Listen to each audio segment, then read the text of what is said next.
আজকের ভিডিওতে শেয়ার করেছি সকাল থেকে রাত পর্যন্ত পুরো ব্যস্ত একটা দিন আমার। সাথে কিন্তু প্রথমবারের মতো এয়ার ফ্রায়ারে চিকেন ফ্রাই করেছি। আজকে নতুন অভিজ্ঞতা শেয়ার করব। সাথে কিন্তু ঘর গোছানো থেকে শুরু করে সবকিছুই তো থাকছে আজকের ভিডিওতে। আজকে ইউনিক স্টাইলে করলা ভাজিও করেছি। তেল ছাড়া কিন্তু শুটকি মাছও রান্না করেছি। চলুন ভিডিওটি শুরু করা যাক। আসসালামু আলাইকুম এভরিওয়ান। আশা করছি সবাই অনেক বেশি ভালো আছেন। সবাইকে আরও একটি নিউ ডেইলি ব্লগে ওয়েলকাম করছি। এতদিন তো অনেক বেশি ব্যস্ত ছিলাম যেহেতু বাসায় গেস্ট ছিল। এখন একটু মোটামুটি ফ্রি, কিন্তু ফ্রি হলেও লাভ নাই। বাসায় কিন্তু অনেক কাজ জমে আছে যেগুলো আমার আস্তে আস্তে শেষ করতে হবে। তবে আজকে একটু গুছিয়ে উঠতে পেরেছি, তবে আরও কাজও বাকি আছে। অনেক দিন ধরে কিন্তু গাছগুলোর ওইভাবে দেখাও হচ্ছে না, জাস্ট পানি দেওয়া দরকার হলে পানি দিয়ে নিচ্ছি, যদি ইদানিং টুকটাক একটু বৃষ্টিও হচ্ছে। আর এদিকে তো আমার সেই সাদা সুন্দরীর যে এত ফুল ফুটেছে সেটাও কিন্তু দেখার সময় হয়ে উঠতেছিল না। তবে আজকে এসে আরামসে পানি দিচ্ছিলাম আর ফুলগুলোর স্মেল নিচ্ছিলাম। আর দেখলাম অনেক কলিও এসেছে, সবাই মাশাল্লাহ বলে দিবে। টুকটাক কাজ শেষ করে এখন ভাবলাম একটু চুলে তেল দিয়ে নেই। ইদানিং না আমার শরীরটা বেশ খারাপ যাচ্ছে, আমি কেন বুঝতেছি না। আমার এমনি তো একটু সমস্যা আছে, তবে ভেবেছি একটু ডাক্তার দেখাতে হবে।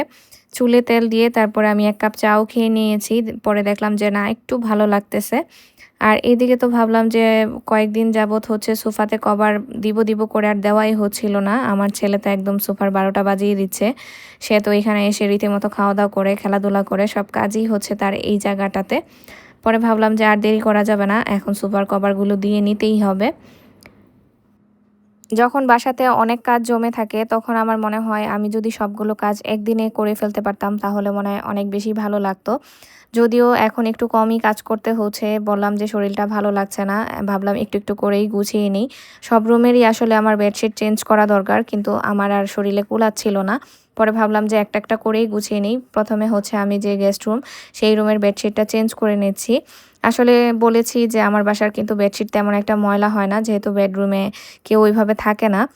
জাস্ট রাতের বেলায় শুতে আসা হয়, কিন্তু যেহেতু বাসায় এতদিন অনেক গেস্ট ছিল, এখন তো টুকটাক করে বেডশিটগুলো চেঞ্জ করে নিতে হবে। আর এজন্যই আমি শুরুতেই টুকটাক কাজ শেষ করে আগে ঘর গোছানোর কাজেই নেমেছি, তারপরে রান্নাবান্না করতে চলে যাব।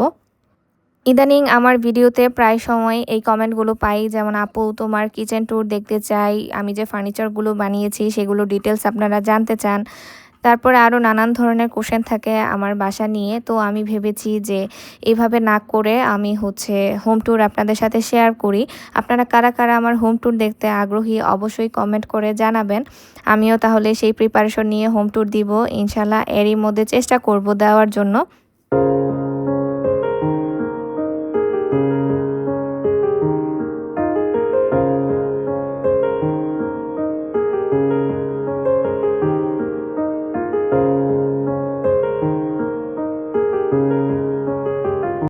ভিডিওর এই পর্যায়ে এসে সকল ভাইয়া আপুদের একটা কথা মনে করিয়ে দিয়েছি, যারা এখন পর্যন্ত আমার সাথেই আছেন প্লিজ সবাই লাইক দিয়ে ভিডিওটি দেখা শুরু করবেন। সেই সাথে কমেন্ট করে অবশ্যই জানাবেন আজকের ভিডিওটি আপনাদের কাছে কেমন লেগেছে। আর যারা আমার লাইফস্টাইল ব্লগ দেখতে আগ্রহী তারা চাইলে কিন্তু আমার চ্যানেলটি অবশ্যই সাবস্ক্রাইব করে আমার সাথেই থেকে যেতে পারেন। ইদানিং না বাতাসের সাথে কিন্তু অনেক ধুলোবালি আসে, এটা আমি সব আপুদের ভিডিওতেই শুনতে পাই, আপুদের বাসারও নাকি সেম অবস্থায়। তো যাই হোক, টুকটাক করে রুমটা গুছিয়ে নিয়েছি। আমি এখন কিচেনে চলে এসেছি, এসে দেখলাম অয়েল পটে তেল নাই, তো সেটাই রিফিল করে নিচ্ছিলাম। আসলে এই কাজগুলো আগে থেকে গুছানো থাকলে বেশ ভালো হয়, কিন্তু আমি গুছিয়ে রাখতে পারছি না ইদানিং, একদমই ভালো লাগতেছে না কোনো কিছু। সারাদিন মনে হচ্ছে কি একটু শুয়ে বসে কাটাই দেই, একটু ঘুমিয়ে থাকি, এই আমার অবস্থা। তো আজকে কিন্তু দুপুরে আমি সহজ রান্নাই করব, কোনো কঠিন রান্নার দিকে এগোচ্ছি না। আর ইদানিং না মাছ মাংস খেতে একদমই ভালো লাগতেছে না, বিশেষ করে মাংসটা তো একদমই ভালো লাগতেছে না, কিন্তু না খেয়েও তো উপায় নাই, একঘেয়েমি চলে আসে সব কিছুতে। আর আমি তো সবসময় ছোট মাছ রান্না করি হাতে মেখেই, কিন্তু আজকে যে মলাই মাছটা রান্না করব সেটা এভাবে রান্না করে নিয়েছি, হাতে আর মেখে রান্না করব না। শুরুতেই আমি পেঁয়াজ কুচি আর রসুন বাটা দিয়েছি, এক এক করে এখন সব গুঁড়ো মশলাই দিচ্ছি, হলুদের গুঁড়ো, মরিচের গুঁড়ো, ধনিয়ার গুঁড়ো আর জিরার গুঁড়ো। তো মশলাটা খুব সুন্দরভাবে কষিয়ে তারপরে মলাই মাছগুলো আমি দিয়ে দিব। মলাই মাছটা কিন্তু আমি খুব ভালোভাবে ক্লিন করেছি। মাছ ধুতে গেলে সবসময় একটা কথা আমার মনে পড়ে, গ্রাম বাংলার একটা প্রচলিত প্রবাদ বাক্য আছে যে মাছ নাকি বেশি ধুলে হয় মিঠা আর মাংস নাকি বেশি ধুলে হয় রিঠা। আপনারা কে কে এই প্রবাদ বাক্যটা শুনেছেন আমাকে কমেন্ট করে জানাবেন। এই কথাটা মাথায় রেখে কিন্তু আমি মাছ যতক্ষণ ধুই, যখনই দেখি মাছের পানিটা সাদা হয়েছে তখনই কিন্তু মাছ ধোয়াটা আমি বন্ধ করি আর কি। আর এমনিতেও না, ছোট মাছ একটু ভালো মতোই ধুতে হয়, না হলে কিন্তু বাজে স্মেল আসে। তো যাই হোক, আজকে কিন্তু আমি তেল ছাড়া শুটকিও রান্না করব। এই খাবারটা আমার অনেক বেশি পছন্দ। আর এখানে আমি হচ্ছে বেগুন আর আলু নিয়েছি, আর সাথে দিয়েছি হচ্ছে রসুন বাটা। আর হচ্ছে তেল ছাড়া শুটকিতে আমরা হচ্ছে জিরা ব্যবহার করি না, শুধু ধইনার গুঁড়া দেই। আর হচ্ছে ঝালের পরিমাণটা একটু বেশিই দিয়েছি, এখানে লাল মরিচের গুঁড়োটা একটু বেশি পরিমাণে অ্যাড করেছি, সাথে তো দিয়েছি হলুদের গুঁড়ো। এখন এটা আমি হচ্ছে পানি দিয়ে কিছুক্ষণ এভাবেই রান্না করে নিব।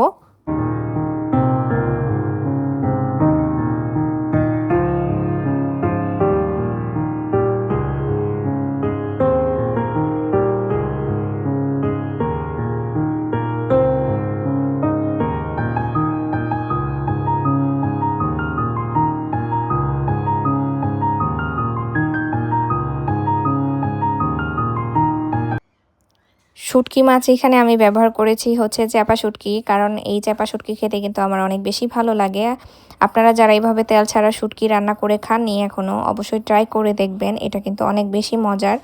আর আজকে কিন্তু আমি মলাই মাছ রান্নাতে হচ্ছে লেবু পাতাও ব্যবহার করেছি একটু স্মেল আসার জন্য, কারণ এই স্মেলটা আমার কাছে অনেক বেশি ভালো লাগে। এটাও আপনারা ট্রাই করে দেখতে পারেন, অনেক বেশি মজা হবে। আজকে আমি সব কিছুই একদম ঝাল ঝাল করে রান্না করেছি, কারণ আমার ঝাল খেতে অনেক বেশি ইচ্ছে করতেছিল। আর এইদিকে আমার হচ্ছে শুটকি তরকারিটাও রান্না অলরেডি শেষ হয়ে এসেছে। আপনারা দেখেই বুঝতে পারছেন এটা যে কতটা লোভনীয় হয়েছে। আপনারাও বাসায় ট্রাই করবেন। আপনাদের সাথে তো ইদানিং আমার ওরকম একটা রেসিপি শেয়ার করা হয়নি, তবে দু একটা ভিডিওতে কিন্তু বেশ মজার মজার রেসিপি আপনাদের সাথে শেয়ার করেছি।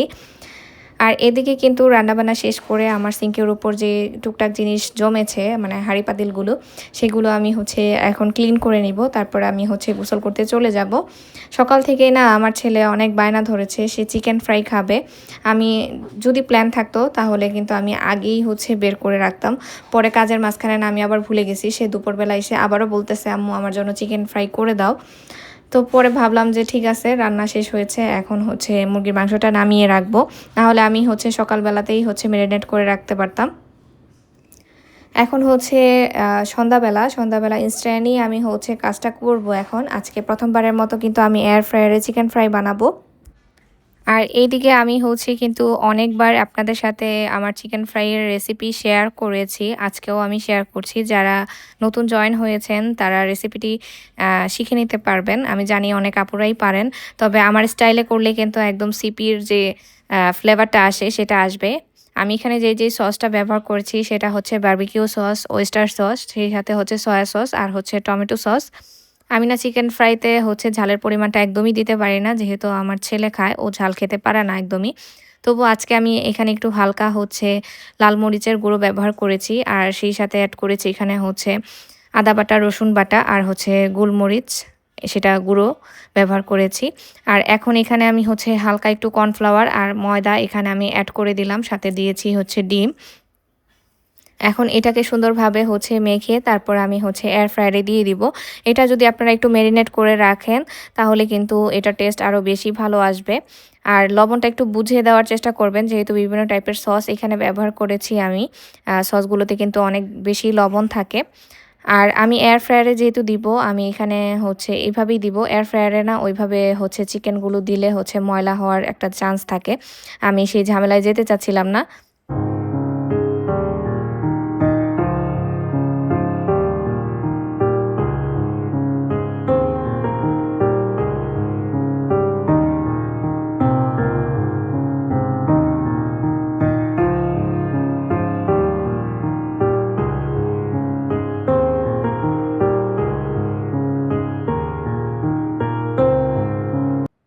এখানে কিন্তু ২১ মিনিটের মতো হচ্ছে দেওয়াই আছে, এয়ার ফ্রায়ারে সেট করাই আছে। তো এখানে আমি হচ্ছে ১ম হচ্ছে ১০ মিনিট আমি এটা হচ্ছে বেক করার পরে তারপরে হচ্ছে অফ করে আবারও হচ্ছে আমি হালকা পরিমাণে একটু মসলাগুলো ব্রাশ করে দিচ্ছি। সাথে এখানে একটু তেলও ব্রাশ করে দিয়েছি। তারপরে আমি আবারও ১০ মিনিট দিই। তারপরে কিছুক্ষণ পরে কিন্তু আমি আবারও হচ্ছে ১০ মিনিট এটাকে বেক করেছি। আমার কাছে মনে হয়েছে যে আরেকটু করলে ভালো হবে। এই তো এই পর্যায়ে এসে এটার ফাইনাল লুক হচ্ছে এরকম হয়েছে। এটা না বেশ হেলদি বলা চলে আসলে আমার কাছে যেটা মনে হয় যে বেশি তেল দিয়ে না ভেজে যাদের বাসায় এয়ার ফ্রায়ার আছে তারা কিন্তু এভাবে খেলেই বেশ ভালো হবে। আমার হাসব্যান্ড কিন্তু অনেক বেশি প্রশংসা করেছে। ও বলতেছে এখন থেকে এভাবেই চিকেন ফ্রাই বানিয়ে দিবে। এটাই কিন্তু অনেক বেশি মজা। খাওয়া দাওয়া শেষ করে কিন্তু এখন আমি আবার রান্নাঘরে চলে এসেছি। কারণ আজকে একটু ভিন্ন স্টাইলে করলা ভাজি খেতে ইচ্ছে করেছে। আপনাদের সাথেও শেয়ার করছি। এখানে আমি হচ্ছে যে উস্তাটা সেটা আমি হচ্ছে গোল, গোল করে একদম পাতলা করে কেটে নিয়েছি। তারপর এটাকে আমি হচ্ছে ডুবো তেলে ভেজে নিচ্ছি। হালকা একটু মচমচা করেই ভেজে নিতে হবে। তারপর এখানে আমি হচ্ছে আলু যে সেটাও গোল, গোল করে কেটে নিয়েছি। তারপর এটাকেও আমি হচ্ছে ডুবো তেলে ভেজে নিয়েছি এভাবে। এই রেসিপিটা না আমি একবার ট্রাই করেছি। আমার কাছে বেশ মজা লেগেছে। ওইদিন হচ্ছে আমার ভিডিও করা হয়নি। যেকোনো জিনিসই আমি হচ্ছে নতুন ট্রাই করলে সেটা আগে খেয়ে নিই। তারপর আপনাদের সাথে শেয়ার করি। তো যেহেতু ওইদিন আমার কাছে বেশ মজা লেগেছে, এজন্য কিন্তু আজকেও আমি আপনাদের সাথে শেয়ার করছি। এটা আসলে অনেক বেশি মজা, তবে গরম, গরম খেলে এটা আরও বেশি মজা লাগে। তবে এই করলা ভাজিতে একটু পেঁয়াজের পরিমাণটা একটু বেশি দিতে হয়। আপনারা ট্রাই করে এভাবে দেখতে পারেন। আর এদিকে আমার হাসব্যান্ড হচ্ছে বাহির থেকে আসার সময় আমার জন্য নাগা সিঙ্গারা নিয়ে এসেছে। আসলে মানে কি বলবো আমি আসলে ডায়েট করা শুরু করছি। মানে আমার প্ল্যান আছে ওরকম। কিন্তু আসলে এই খাবার-দাবার দেখে তো লোভ সামলাতে পারছি না। তো যাই হোক জামগুলো হচ্ছে নষ্ট হবে ভেবে আমি রাতের বেলাতেই ভর্তা বানিয়ে নিয়েছি। আর এদিকে তো ও সারাদিন বাসায় থাকেও না। পরে ভাবলাম যে রাতের বেলাতেই ভর্তা করে নিই, দুজন একসাথে খেতে পারবো। আসলে একা তো এইসব খাবার খেতে ভালোও লাগে না। তো কথা বলতে, বলতে কিন্তু ভিডিওর একদমই শেষ পর্যায়ে চলে এসেছি। সবাই ভালো থাকবেন, আমাদের জন্য দোয়া করবেন। আল্লাহ হাফেজ।